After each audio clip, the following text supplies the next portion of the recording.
जय हिंद एवरीवन। मैं समीर चौधरी यूपीएससी हिंदी पे आप सभी का स्वागत करता हूं। तो हम लोग अपना करंट अफेयर सीरीज जो है उसको कंटिन्यू करेंगे। तो ऑलरेडी जो है वो सितंबर अक्टूबर मंथ का करंट अफेयर पूरा हो चुका है, नवंबर मंथ का चल रहा है। ये भी 2-3 लेक्चर में जो है वो कंप्लीट हो जाएगा। तो अगर ये सीरीज आपको पसंद आ रहा है तो आप इसको लाइक कर सकते हैं।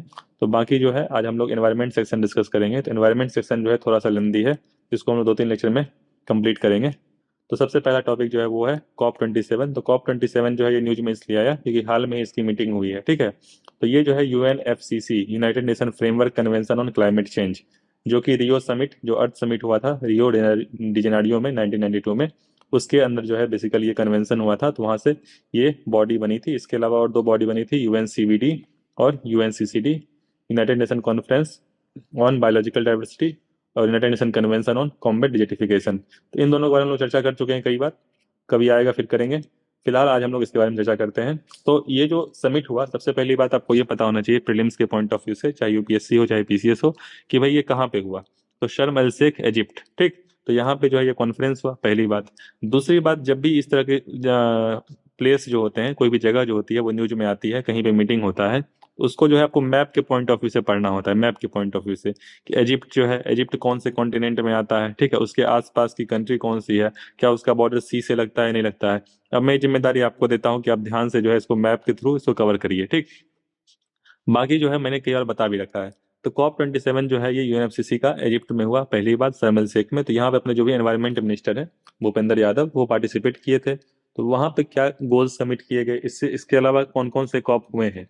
जैसे कि पीसीएस में मैंने देखा है कि भाई इस तरह के क्वेश्चन बहुत पूछते हैं, फीफा कहाँ पे हुआ, या पिछला फीफा कहाँ पे हुआ था, अगला फीफा कहाँ पे होगा। सिमिलरली आपसे पूछा जा सकता है कि अगला कॉप जो COP28 है, COP27 तो हो गया इजिप्ट में, COP28 कहाँ पे होगा। तो इस तरीके से आपको जो है करंट अफेयर जो है आपको खुद से एनालाइज करना पड़ेगा, भाई क्या क्वेश्चन बन सकता है। तो COP28 जो है यूएई, यूनाइटेड अरब एमिरेट्स में होगा, जो कि सऊदी क्या कहते हैं, अरेबियन पेनिनसुला पे कंट्री है। इसके अलावा COP26 जो पिछला वाला कॉप हुआ था वो कहाँ पे हुआ था ये भी पता होना चाहिए। तो COP26 जो है ग्लासगो। तो ग्लासगो जो है ये स्कॉटलैंड, तो स्कॉटलैंड में है, यूके, यूनाइटेड किंगडम, उसको उसने होस्ट किया था। इसके अलावा COP25 जो है ये मैड्रिड स्पेन, ठीक है। तो इतना कम से कम आप ध्यान रखिए कि पिछले दो जो है कहाँ हुए थे, अगला कहाँ पे होने वाला है, ठीक। अब आइए सबसे पहली बात कि कॉन्फ्रेंस ऑफ पार्टी जो होते हैं, एक तरीके से बॉडी होती है कॉन्फ्रेंस पार्टी, ठीक है। और ये जो है समय समय पे मिलती रहती है, मेरे ख्याल से हर साल मिलती है। तो एवरी ईयर जो है ये हर साल जो है इसका कॉन्फ्रेंस होता है दुनिया के अलग अलग हिस्सों में। और वहाँ पे जो भी क्लाइमेट से रिलेटेड जो भी जलवायु है उससे रिलेटेड गोल्स कमिट करते हैं भाई। उसके अलावा चेक भी करते हैं कि भाई क्या अभी स्थिति है, क्या कंट्रीब्यूशन है, क्या हमने कमिट किया था, कितना हमने अचीव किया है। तो ये सारी चीजें आपको पता होनी चाहिए। इसके अलावा इसके अलावा जो शुरुआत जो जो कॉन्फ्रेंस ऑफ पार्टी जो इम्पोर्टेंट मीटिंग्स हुई हैं वो आपको पता है। जैसे COP1 है, COP1 जो है वो जर्मनी में हुआ था, बर्लिन में, ठीक। इसमें ये पहला मीटिंग था। इसके अलावा जो आपका COP3 है, ये काफी फेमस है। COP3 जो है आपका 1997 में, क्योटो प्रोटोकॉल, आप लोग नाम सुनते हैं, क्योटो प्रोटोकॉल। तो बार बार जब भी ये टॉपिक आता है मैं डिटेल में बताता हूँ क्योंकि ये सारी चीजें इंपॉर्टेंट हैं। इसमें जो है क्योटो प्रोटोकॉल में ग्रीन हाउस गैस एमिशन को किस प्रकार से कम करना है, ये टारगेट लिया गया था। फिर जो COP7 हुआ था, जो सेवेंथ मीटिंग हुई थी, उसमें 2001 में माराकेस में हुआ था, माराकेस, ठीक है। तो ये भी आप लोग सुनते होंगे, माराकेस ट्रीटी, या मोरक्को में हुआ था। मोरक्को जो है बिल्कुल अफ्रीका में कंट्री है, बिल्कुल नॉर्थ में। इसका बॉर्डर आप देखेंगे, वेस्टर्न सहारा, मोरक्को, अल्जीरिया, नाइजर, चड। तो बिल्कुल जो नॉर्थ में मेडिटेरियन सी के नीचे जो है ये सारी कंट्री जो है, और नॉर्थ अफ्रीका कॉन्टिनेंट में आता है, ठीक है। इसके अलावा COP8 जो है, COP8 ये इसलिए इम्पोर्टेंट है क्योंकि ये जो है इंडिया में हुआ था, ठीक है, 2002 में जो है वो इंडिया में हुआ था। इसके अलावा और कौन सी पार्टी कहते हैं मीटिंग्स इंपॉर्टेंट है, COP15 आप लोग पढ़े होंगे कि भाई ये कोपेनहेगन डेनमार्क में हुआ था। तो एक बार देख लीजिएगा, मैं इसलिए बोल दे रहा हूँ कि भाई क्या पता दिमाग फिर जाए यूपीएससी का तो ये सभी पूछना शुरू कर दे, ठीक है। उसको बेसिकली क्या है, उनको सेलेक्ट नहीं करना है, उनको जो है इसी प्रकार से बच्चों को छांटना है। Next is COP18। तो COP18 जो है दोहा एग्रीमेंट, ये काफी इंपॉर्टेंट हो जाता है। दोहा अमेंडमेंट आप लोग जानते होंगे। दोहा अमेंडमेंट किस लिए क्यों कहा गया इसको, कि जो क्योटो प्रोटोकॉल हुआ था 1997 वाला, इसको जो है अमेंड किया गया था 2000। तो ये जो है 2012 में जो है, जब 20 साल हो गए तो इसको 2012 में जो है ये COP18 हुआ था। और COP21 जो है सबसे ज्यादा फेमस है और सबसे ज्यादा आपको ध्यान रखना चाहिए। COP21 जो है ये पेरिस एग्रीमेंट भी कहते हैं, जो कि 2015 में हुआ था, ठीक है। तो इतना बस ध्यान रखिएगा, ठीक। आई नो थोड़ा सा मुश्किल है लेकिन हाँ, क्वेश्चन बन सकते हैं। तो ये जो है कुछ नहीं है, बेसिकली बहुत ज़्यादा डिटेल में आपको जाने की आवश्यकता नहीं है प्रीलिम्स के पॉइंट ऑफ व्यू से, जितना मैंने बताया इतना काफ़ी होगा। इसके अलावा यूएनएफसीसी के बारे में यहाँ बताई है कि भाई जो अर्थ समिट हुआ था 1992 में, उसमें जो है ये बॉडी एक प्रकार से कन्वेंशन हुआ था क्लाइमेट चेंज को किस प्रकार से वो करना है, और सभी ये कंट्री मिलती हैं आपस में कमिटमेंट करती हैं। इसमें जो कमिटमेंट एक प्रकार से ये हुआ कि भाई अपने को अभी से लेके 2030 तक, अभी से लेके 2030 तक 4 trillion dollar, 4 trillion dollar world wide जो है अपने को इतना इन्वेस्टमेंट करना पड़ेगा अपने को रिन्यूएबल एनर्जी में। तो इतने को अपने को 4 ट्रिलियन डॉलर रिन्यूएबल एनर्जी में पर ईयर जो है इन्वेस्टमेंट करना पड़ेगा 2030 तक। ये एक प्रकार से जो है कमिटमेंट लिया गया है, ठीक। इसके अलावा जो जो भी एक प्रकार से इसमें बॉडीज हैं, ठीक है, जो भी बॉडीज हैं उन्होंने सबने पार्टिसिपेशन किया है और कमिटमेंट को रिवाइज किया है कि भाई हमने जो COP 20 और पेरिस एग्रीमेंट जो था जिसमें कि हमने टारगेट लिया था कि 2 डिग्री सेल्सियस जो है मैक्सिमम टेम्परेचर इंक्रीज होना चाहिए इस सेंचुरी के बाद। उससे ज़्यादा जो है टेम्परेचर जो है वो इंक्रीज नहीं कर सकता, और हो सके तो 1.5 डिग्री सेल्सियस तक किसी प्रकार से लिमिट करना है, ठीक। तो बहुत ज़्यादा इसमें आपको डिटेल में जाना है प्रीलिम्स के पॉइंट ऑफ व्यू से, बहुत डिटेल में जाने की आवश्यकता नहीं है।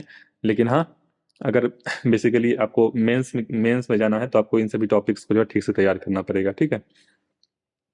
इसके अलावा कुछ इशूज हैं। इशूज इसमें यह है कि भाई जो फॉसिल फ्यूल है, ठीक है, सभी कंट्रीज मिली, लेकिन फॉसिल फ्यूल को किस प्रकार से जो है रिन्यूएबल एनर्जी में या इलेक्ट्रिक व्हीकल्स में इसमें किस प्रकार से कमिटमेंट जो है, कमिटमेंट में उसमें क्या कहते हैं रिवाइज नहीं किया कि भाई क्या कमिटमेंट है उनका कि 2030 तक जो है कितना परसेंट जो है वो इलेक्ट्रिक व्हीकल्स या फॉसिल फ्यूल पे डिपेंडेबिलिटी कम करेंगे, ठीक है। इसके अलावा टारगेट्स जो है उसमें क्या कहते हैं टारगेट्स जो है उसमें स्ट्रिंजेंट मतलब जो कठोरता है उसमें कुछ ऐसा नहीं है। मतलब या तो क्योंकि बाइंडिंग्स नहीं होते इस तरह के जो भी टारगेट होते हैं वो बाइंडिंग नहीं होते, लीगली बाइंडिंग नहीं है, तो लीगली बाइंडिंग नहीं है तो भाई कोई अचीव करे चाहे नहीं करे ज़्यादा फर्क नहीं पड़ता है, ठीक है ना। तो ये सारी चीज़ें हैं, इन सभी चीज़ों पे एक बार चर्चा की गई है, जैसा कि मैंने बताया कि 4 ट्रिलियन डॉलर जो है इन्वेस्टमेंट का टारगेट लिया गया है, ठीक। इसके अलावा जो फंडिंग है उसको लेके भी भाई क्लैरिटी नहीं है कि भाई कौन फंडिंग करेगा, कितना फंडिंग करेगा। जो डेवलपिंग कंट्री हैं उनको डेवलप्ड कंट्री जो है वो फंडिंग करेंगे नहीं करेंगे। सबसे ज़्यादा जो सबसे ज़्यादा वनरेबल है वो डेवलपिंग कंट्री ही हैं, क्योंकि इनका योगदान जो है ग्लोबल वार्मिंग बहुत ज़्यादा है नहीं, लेकिन फिर भी जो है इनको जो है भुगतना पड़ता है, ठीक है। तो ये सारी चीज़ें हैं। इसके अलावा जो जस्ट एनर्जी ट्रांजिशन पार्टनरशिप है, JETP, ये क्या है? ये बेसिकली जो भी फाइनेंस एग्रीमेंट है एक प्रकार से कि जो भी डेवलप्ड कंट्री हैं वो डेवलपिंग कंट्री को मदद करेंगी फाइनेंशियली, ताकि रिन्यूएबल एनर्जी में जो है वो पार्टिसिपेशन कर सकें, समझ रहे हैं ना। तो ये सारी चीज़ें हैं। तो इसके अलावा मैंने बता ही दिया कि जो टारगेट है 1.5 डिग्री सेल्सियस, इस दिशा में भी जो है कोई रास्ता नहीं दिख रहा है कि भाई इस टारगेट को अचीव कर पाएंगे या नहीं कर पाएंगे। तो ये सारी चीज़ें हैं।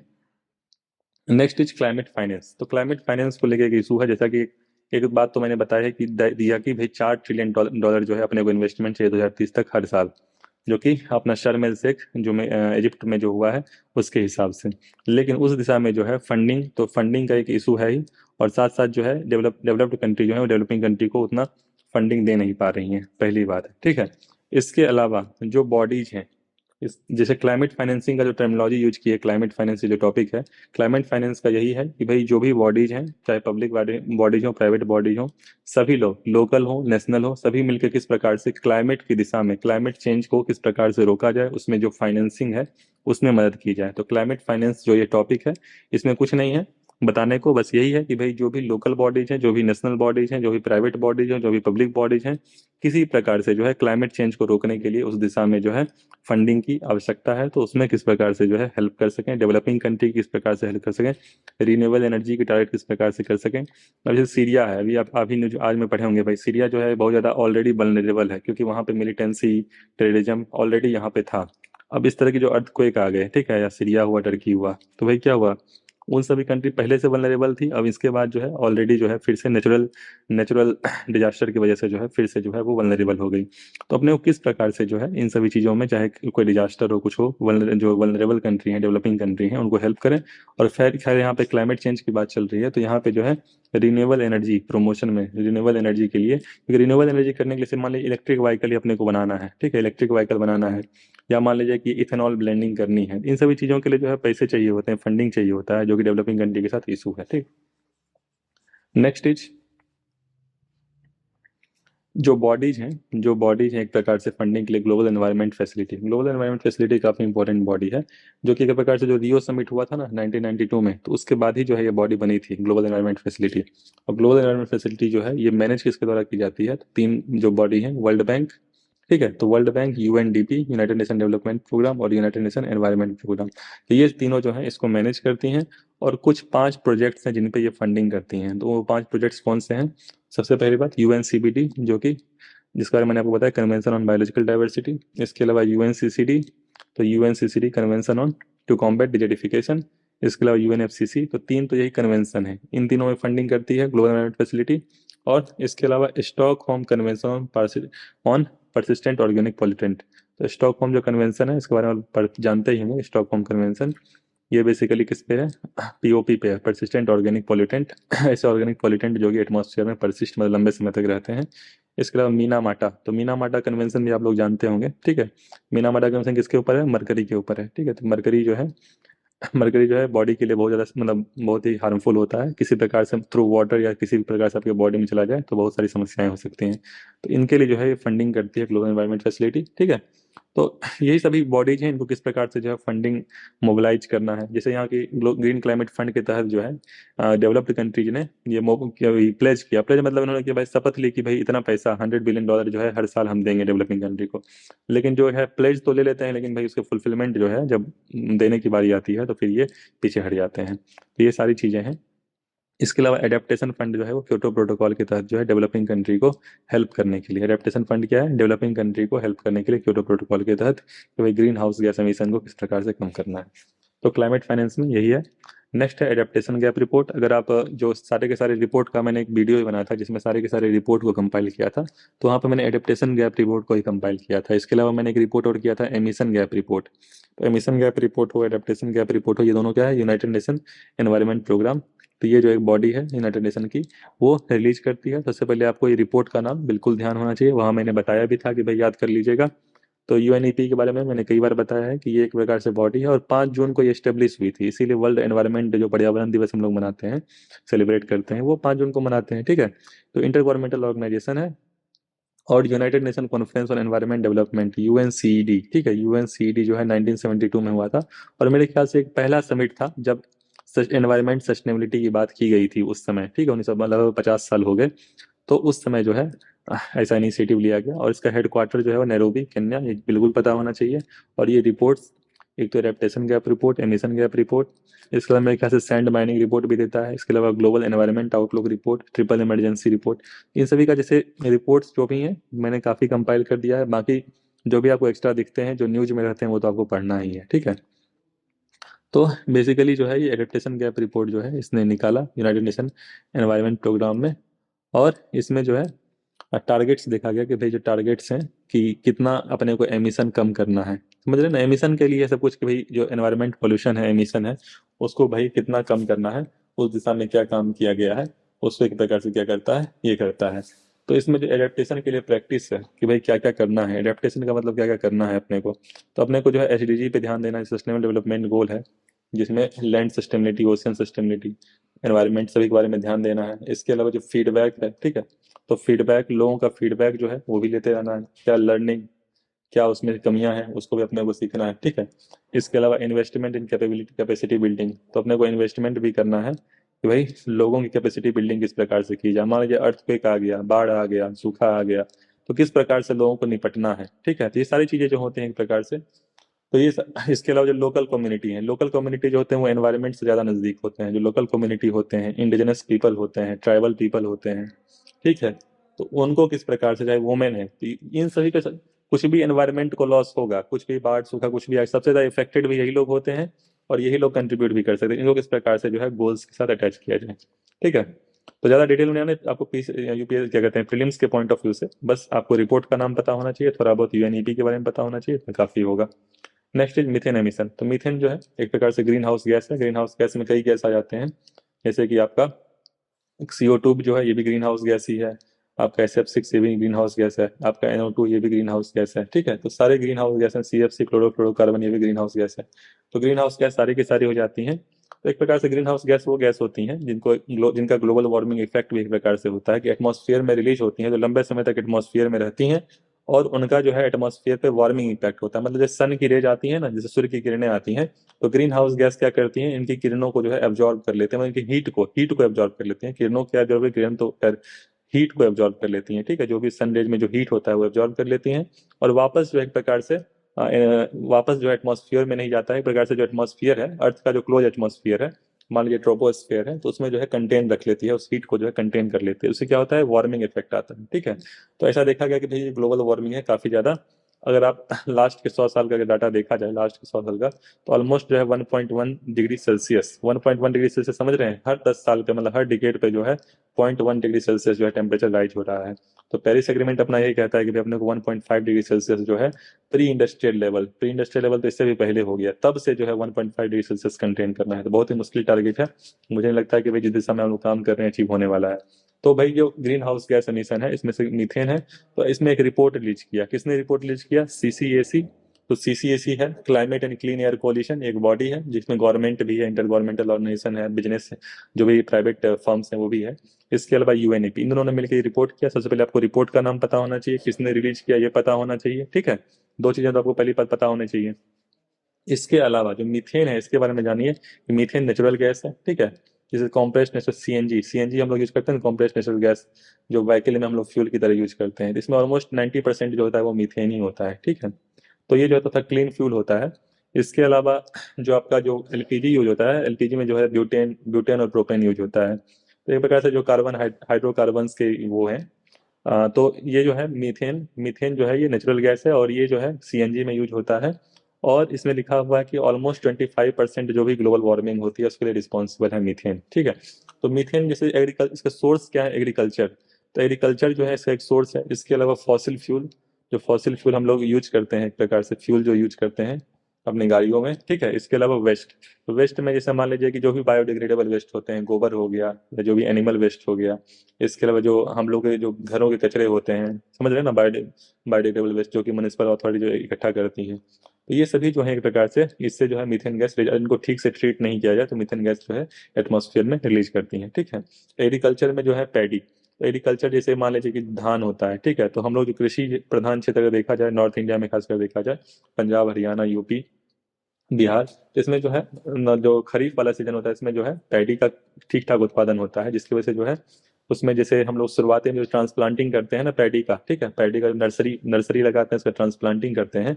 उसकी वजह से जैसे कि यहाँ पे दिया हुआ है, उसकी वजह से जो है काफी ज्यादा ग्रीन हाउस गैस एमिशन होता है। तो उसके लिए भाई टेक्निक लगा कि डायरेक्ट सीडेड। तो हम लोग अब इसी जो धान एक प्रकार से जो हम लोग उपज करते हैं, जो उसको धान का हम लोग जो ट्रांसप्लांटिंग करते हैं, हम लोग नर्सरी जो है छोटे छोटे नर्सरी बनाते हैं, उसको फिर जो है उसमें मिट्टी में डाल के फिर पानी से जो है उसको वो कर देते हैं, ठीक है। पानी से उसको एक प्रकार से जो है फिल कर देते हैं, पूरा पानी से फिल कर देते हैं। तो काफी समय बाद जो है, क्योंकि उसमें ठीक ठाक पानी भी एब्जॉर्ब करता है, तो उससे मीथेन एमिशन भी जो है उस समय काफी ज्यादा होता है। तो डायरेक्ट सीडेड क्या है कि भाई आपने सीड डिस्ट्रीब्यूट किया, सीधा मिट्टी में सीड डाला, उसी से सीधा पेड़ निकलेगा।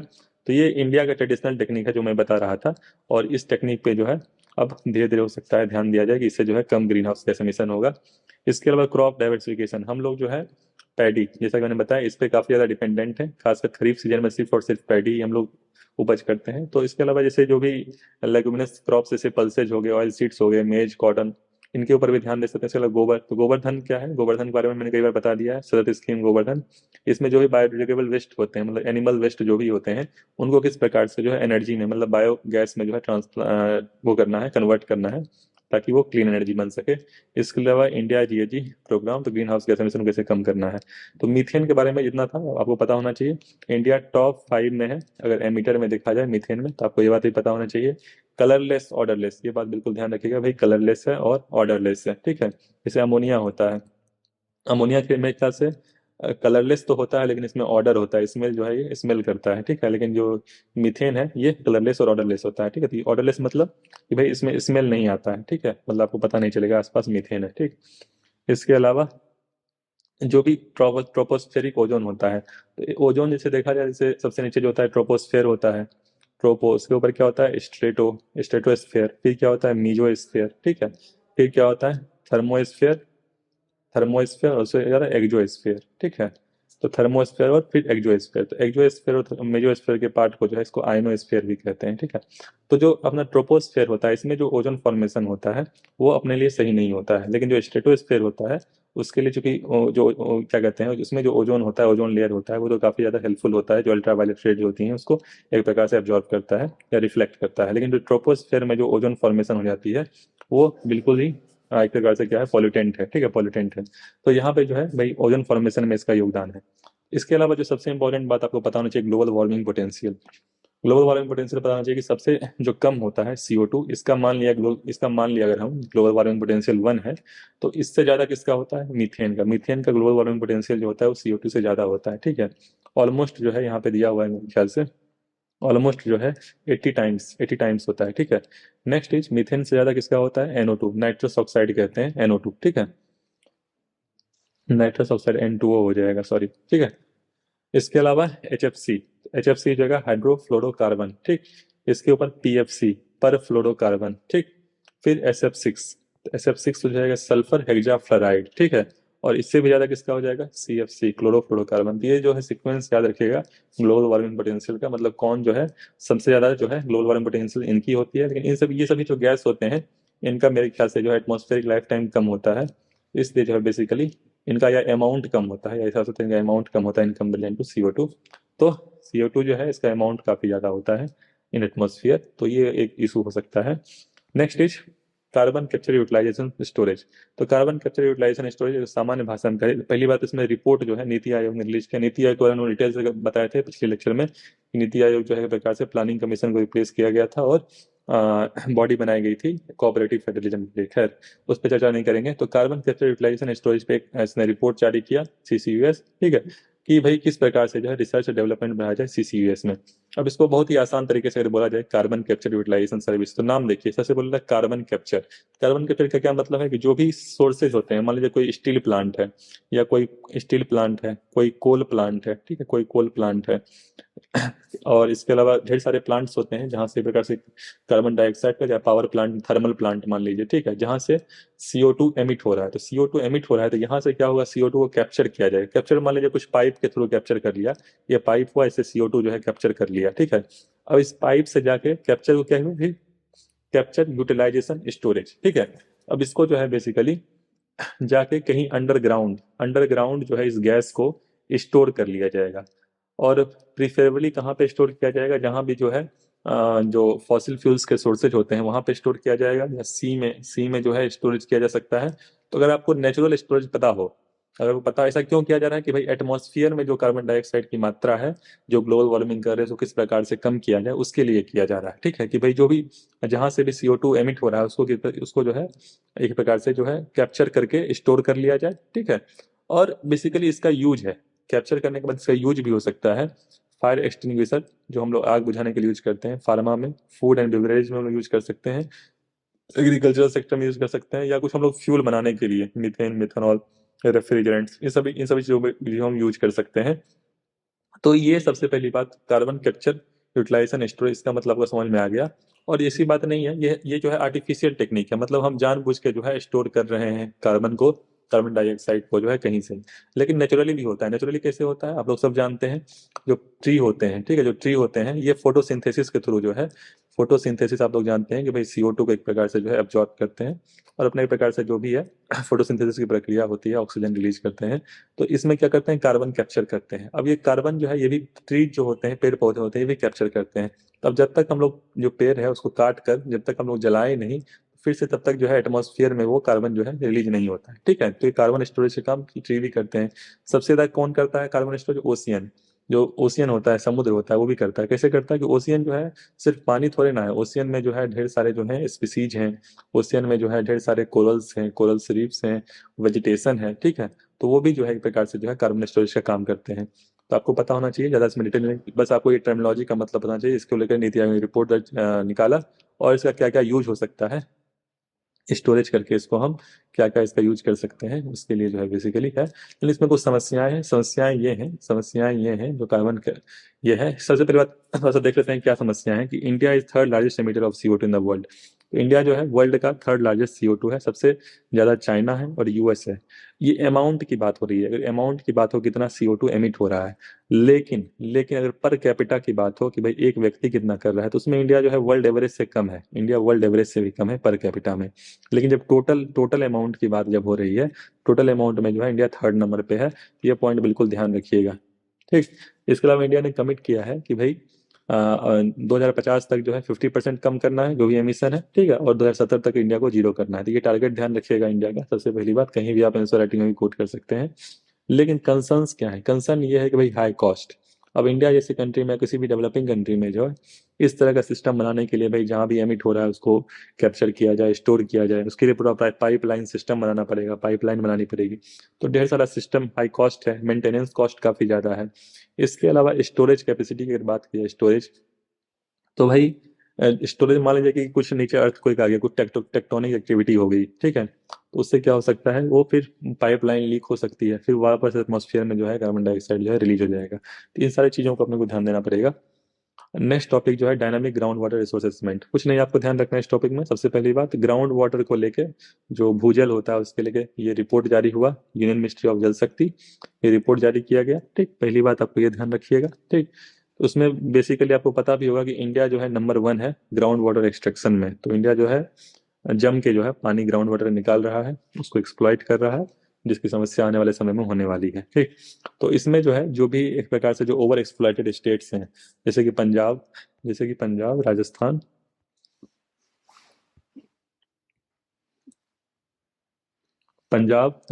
ठीक है, तो पंजाब, राजस्थान, हरियाणा। तो पंजाब, राजस्थान, हरियाणा हो चाहे यूपी हो, ये सभी जो है ओवर एक्सप्लॉइटेड है। क्यों है ओवर एक्सप्लॉइटेड? क्योंकि भाई यहाँ पे जो है पैडी यूज होता है, सुगर केन यूज होता है, जो कि काफ़ी ज़्यादा बेसिकली जो है वाटर इंटेंसिव क्रॉप्स हैं। ठीक है, तो अटल भूजल योजना के बारे में भी इसे आप लोगों को पता होना चाहिए कि अटल भूजल योजना जो है जब लाई गई थी, इसी पर्पज से लाई गई थी कि जो ग्राउंड वाटर एक्सट्रैक्शन है वो काफ़ी ज़्यादा हो रहा है, उसको किसी प्रकार से अपने को कम करना है। तो कम करने के लिए जो है वर्ल्ड बैंक और गवर्नमेंट ऑफ इंडिया दोनों मिलकर 50-50% पे बेसिस पे जो है जो भी वाटर स्ट्रेस्ड स्टेट है, वाटर स्टेशन कुछ स्टेट को जो है आइडेंटिफाई किया गया, जैसे कि गुजरात को मैं जीजे लिख दे रहा हूँ, ठीक है। इसके अलावा MP, मध्य प्रदेश, इसके अलावा हरियाणा, इसके अलावा यूपी, ठीक, इसके अलावा कर्नाटक, इसके अलावा महाराष्ट्र। तो ये सभी स्टेट का नाम का ध्यान रखिएगा। इसके अलावा राजस्थान। तो इन सभी स्टेट को जो आइडेंटिफाई किया गया कि भाई यहाँ स्कीम जो है ग्राउंड वाटर को किस प्रकार से रिप्लेनिश करना है, और जो भी वाटर स्ट्रेस्ड स्टेट्स हैं उनको किस प्रकार से जो है मतलब ग्राउंड वाटर को बढ़ाना है। इसका वैसे जल शक्ति अभियान है, इसमें भी यही है कि भाई जो लगभग लगभग 256 डिस्ट्रिक्ट्स को जो है 256 ऐसे डिस्ट्रिक्ट्स को, जिलों को जो है आइडेंटिफाई किया गया कि भाई यहाँ पे जो है किस प्रकार से जो है वाटर अवेलेबल कराया जाए। ठीक, तो ये सारी चीज़ें हैं। सेंट्रल ग्राउंड वाटर अथॉरिटी जो है, तो इसका जो है एनवायरमेंट प्रोटेक्शन एक्ट 1986, तो इसके तहत जो है ये बॉडी बनाई गई थी ग्राउंड वाटर के रेगुलेशन के लिए। ये सारी चीज़ें हैं, तो अपने को भी ध्यान रखना चाहिए। जब हम शैम्पू लगा लगा के बाल्टी बाल्टी पानी बहाते हैं तो अपने को ध्यान रखना चाहिए। और सबसे बड़ी समस्या पता है क्या है? सबसे बड़ी समस्या ये है कॉन्क्रीटाइजेशन। जैसे शहरों में क्या दिक्कत है कि भाई जो कंक्रीट है, हर जगह आपको कंक्रीट दिखेगा, आपको घरों में कंक्रीट दिखेगा, घर से बाहर निकलिए रोड से बाहर निकलिए मॉल, तो हर जगह कंक्रीट ही है।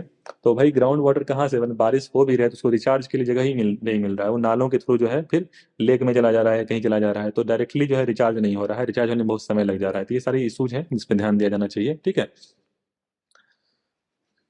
तो यहाँ कुछ डाटा भी दिया हुआ है, आप लोग देख लीजिएगा कि जो ऑलमोस्ट जो पूरे देश में इतना बिलियन मीटर क्यूब जो है ground water recharge for entire country. और जो रेनफॉल है, रेनफॉल में जो रिचार्ज, जैसे पानी जो है रेनफॉल के थ्रू रिचार्ज होता है, ऑलमोस्ट 61% जो है वो रेनफॉल के थ्रू रिचार्ज होता है, और बाकी सोर्सेज जो होते हैं 39% होते हैं। ठीक, समस्याएं क्या क्या आ रही हैं भाई? वाटर टेबल लो हो जाएगा, मतलब आप पानी जो है पंप के थ्रू खींचते हैं ना, और लो हो गया फिर पानी ऊपर नहीं आ पाएगा। इसके अलावा रिड्यूस सरफेस वाटर सप्लाई, जो भी लेक्स होते हैं, मतलब जो नदियां होती हैं, तालाब होते हैं, सब पानी कहाँ से जाता है भाई? बारिश के थ्रू आता है, फिर ग्राउंड वाटर जाता है, फिर ग्राउंड वाटर का जो पानी होता है, मान लीजिए यहाँ पे नदियां बह रही हैं, ठीक है, तो ये पानी हुआ, बारिश यहाँ हुआ, तो यही पानी जो है सीप करते हुए 5-10 साल में जो है इधर जाता है। ठीक है, तो ये सारी, इसका लैंड सब्सिडेंस हो गया। ठीक, तो ये सारी चीजें जो है वो हो गया। इसके अलावा ग्लेशियर एंड क्लाइमेट चेंज, तो आपको इसमें बस रिपोर्ट का ध्यान रखिएगा, मिनिस्ट्री ऑफ जल शक्ति, और इंडिया में जो है काफ़ी ज़्यादा ये प्रॉब्लम हो रही है, बस आपको ये ध्यान रखना है। मगर क्या इनिशिएटिव लिया गया है ये ध्यान रखना है। Next is glacier and climate change. तो ये टॉपिक इसलिए न्यूज आया कि भाई जो ग्लेशियर्स हैं, जो भी ग्लेशियर्स हैं, जैसे आंगसी ग्लेशियर है, ढेर सारे ग्लेशियर हैं, इसे हम आप देख लीजिए, ढेर सारे ग्लेशियर हैं, ठीक है। जैसे गंगा भी जो है, गंगा कहाँ से निकल रही है, गंगोत्री। गंगोत्री क्या है, ग्लेशियर ही एक प्रकार से। तो कोई भी जैसे इंडिया जो भी नॉर्थर्न रिवर है ना, हिमालयन रिवर जैसे कि जो भी हैं, वो बेसिकली कहीं जैसे गंगा हुआ, यमुना हुआ, ये सभी ग्लेशियर से ही निकलती हैं। ग्लेशियर क्या होता है, एक प्रकार से जो भी हिल्स, जो भी माउंटेन्स होती हैं, तो माउंटेन्स एक प्रकार से उसमें आइस आइस रीजन होता है माउंटेन्स में, ठीक है, वो कहते हैं ग्लेशियर। सिमिलरली आइस शेल्फ होता है, आइस शेल्फ जो है अंटार्कटिका वाले रीजन को कहते हैं, जो समुद्र के अंदर जो एक प्रकार से जो आइस होता है, आइस बॉडी होती है, उसको आइस शेल्फ कहते हैं। और जो एक प्रकार से माउंटेन्स पे होता है उसको ग्लेशियर कहते हैं, ठीक है। और ये ग्लेशियर जो होते हैं सोर्स होते हैं, ढेर सारे रिवर्स हैं, उनके सोर्स जो है वो ग्लेशियर होते हैं, वहां से रिवर्स निकलती हैं और उनके पानी का सोर्स है। अब इस बात को समझिए कि भाई ये जो रिपोर्ट है, ये रिपोर्ट ग्लेशियर्स के ऊपर ये निकाला गया, ठीक है, according to UNESCO World Heritage glacier report. तो यूनेस्को की रिपोर्ट है ग्लेशियर पे कि भाई ग्लेशियर जो है बहुत तेजी से डिसअपियर हो रहे हैं। अब सोचिए कितनी बड़ी समस्या है डिसअपियर। और डिसअपियर होने का रीजन जो है वो क्या है, ग्लोबल वार्मिंग, ठीक है। ग्लोबल वार्मिंग जो है उसके पीछे रीजन है टेम्परेचर राइज हो रहा है। और जैसा कि मैंने बताया कि ऑलमोस्ट 1.1 डिग्री सेल्सियस जो है पिछले 100 साल में टेम्परेचर राइज हो चुका है। और हर डिकेड, हर 10 साल पे जो है 0.1 डिग्री सेल्सियस अभी भी राइज हो रहा है, ठीक है। ये सारी समस्याएं हैं और हमने टारगेट तो ले रखा है, लेकिन टारगेट कहीं अचीव होते हुए दिख नहीं रहा है। तो ग्लेशियर्स को आइडेंटिफाई किया गया है, कुल मिला के 50 ऐसे साइट हैं जिसको UNESCO WH world heritage list में आइडेंटिफाई किया गया है। और ग्लेशियर्स जो है बहुत तेजी से जो है पिघल रहे हैं, बहुत तेजी से जो है उनका एक प्रकार से जो है उनकी जो है अमाउंट जो है उसका जो आइस है उसको बेसिकली कम हो रहा है। और जो है नदियां हैं, जो सोर्स हैं जिससे हम लोग, रिवर्स जो है जिसके थ्रू बहती हैं, रेनफॉल जो है उसको रिप्लेनिश करता है, ढेर सारा पूरा एक वाटर साइकिल है, ठीक है, वो क्या हो जाएगा, डिस्टर्ब हो जाएगा, सिंपल सी बात है। तो इस पे जो है ध्यान गया यूनेस्को का, उसने रिपोर्ट निकाला है। और ये अभी नहीं, बहुत पहले से ये टॉपिक जो है न्यूज में आता रहा है कि भाई ग्लेशियर्स पे भी ध्यान दिया जाना चाहिए। तो यूनेस्को और IUCN के बारे में मैंने कई बार पहले भी बता रखा है। इसके अलावा इसे आइस सेल्फ में भी एक न्यूज आता रहता है, इसे आमेरी आइस सेल्फ। तो आमेरी आइस सेल्फ जो है अंटार्कटिका का हिस्सा है। तो अंटार्कटिका जो है एक प्रकार से आइस बॉडी है बहुत बड़ी, ठीक है। तो ये क्या हुआ कि जो मेन आइस बॉडी थी उससे अलग हो गया, उसके बाद फ्लोट करने लगा, पानी में तैरने लगा। तो ये सारी समस्याएं क्यों आ रही हैं, ग्लोबल वार्मिंग के तहत आ रही हैं, ठीक। तो इसमें ज़्यादा कुछ आपको प्रीलिम्स के पॉइंट ऑफ व्यू से ध्यान नहीं रखना है कि भाई, बस आपको इतना ध्यान रखना है कि भाई ये रिपोर्ट निकला ग्लेशियर से, यूनेस्को और IUCN ने मिलकर ये रिपोर्ट निकाला है, ठीक। तो हम लोग जो है फिर से नेक्स्ट लेक्चर में मिलते हैं, तब तक के लिए जो है आप लोग ठीक से पढ़ते रहिए। गुड बाय एंड जय हिंद।